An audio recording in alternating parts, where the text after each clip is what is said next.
Learning about me, an interpersonal communication project presented by Jennifer Saltis Marshall.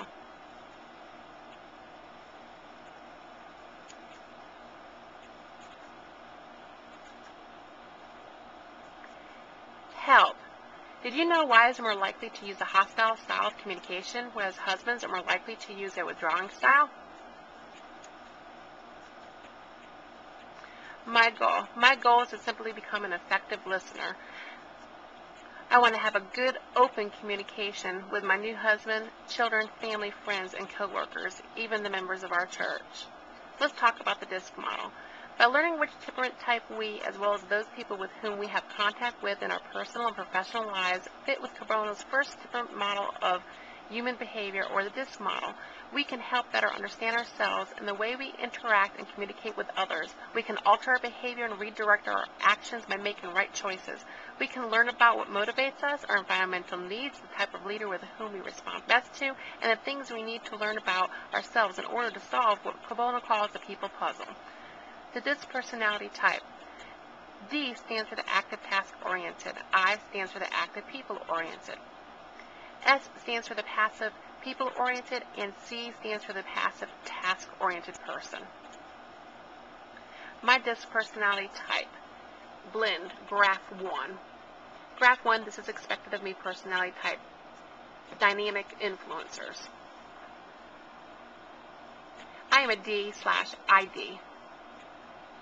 I'm impressive and demanding, like to accomplish tasks and look good, determined and driven, best at influence in large crowds, overly concerned with what others may think, too strong, that's my worst flaw, have good communication skills, interested in people, need to be more patient and interested in the feelings of others, needs to slow down and think what projects through, and I'm motivated by opportunities to control and impress. Controlling my behaviors, I need to learn and develop humility and obedience. I need to remember everyone has a boss, even me. Avoid rebellion, recognize winning is not always most important, be patient with others, rely on others instead of my ability to make things happen. My blend, graph 1, what this means to me is my father has always said that my biggest hereditary flaw, which I have inherited from him, is my strong will and personality. He said that flaw would undoubtedly be considered an asset at times and a curse at other times. I find this to be true. I definitely want to learn to be a better listener and a better communicator. I want my relationship to flourish because of good communication skills. I never again want to live in a relationship where there is no communication. The blend, graph 2. This is me personality type, dominant, inspiring, and cautious. I am a DIC. All of these adjectives describe me.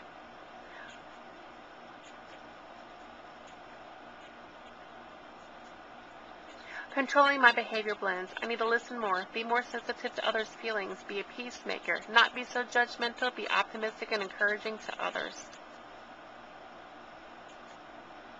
I tend to be all of these adjectives. The most one definitely is strong-willed. Again, more adjectives to describe my personality type and blend. And I'm definitely to the point and straightforward.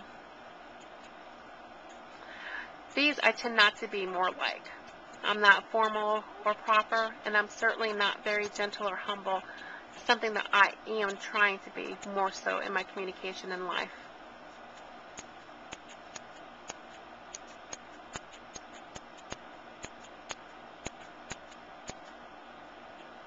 Effective listener. Burley Allen defines effective listening as taking in information from speakers, other people, or ourselves while remaining non-judgmental and empathetic, acknowledging the talker in a way that invites that communication to continue, and providing limited but encouraging input to the talker's response, carrying the person's ideas one step forward.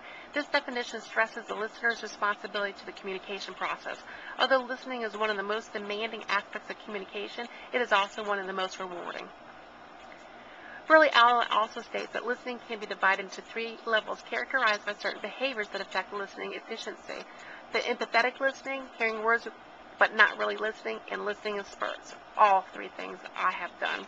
Let's talk about the flat brain theory. Peterson states communication is the lubrication designed to keep our functions of stomach, heart, and head working separately and together. The way we move into personal communication and cooperation with people is primarily through communication. Sharing what's in our internal process of stomach, heart, and head can open us up and move us towards connecting better with others. The flat brain theory, stomach.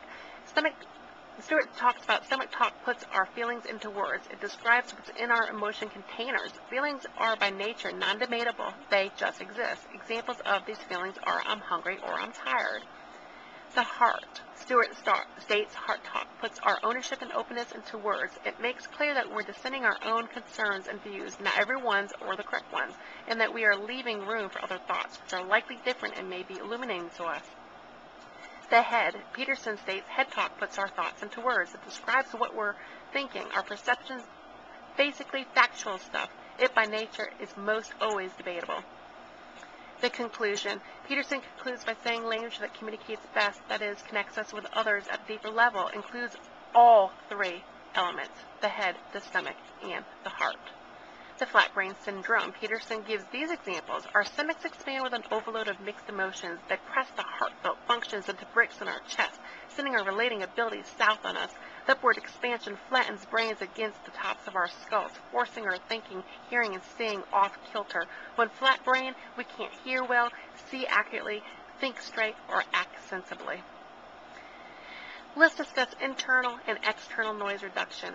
I need to learn to do the removal of it. External noise, such as the television, the baby crying, the radio playing, etc., is so important when trying to communicate with others. The removal of internal noise is extremely important. Keeping my mind on the conversation at hand and not thinking about other things is very important. As I talk with people, I find myself skipping ahead to the next day, the next moment, what needs to be done, etc. I tend to be focused not there, but elsewhere, and I need to focus on that conversation then and there. The Christian communicator I so want to be. Psalm 63:3. Communicate in such a way that others can see Christ in me and be glorifying to God, because your love is better than life. My lips will glorify you. Job 8:21. Maintain a joy that only Christ can give us, a witness to others. He will yet fill your mouth with laughter and your lips with shouts of joy. In Psalm 75:7, continuously provide empathy and non-judgmental attitude, but it is God who judges. He brings one down, he exalts another. I want so badly to have good communication skills, because good communication skills equals a strong and happy family. Thank you so very much for watching my presentation. I only hope that this class helps me become the strong communicator in which I hope to be.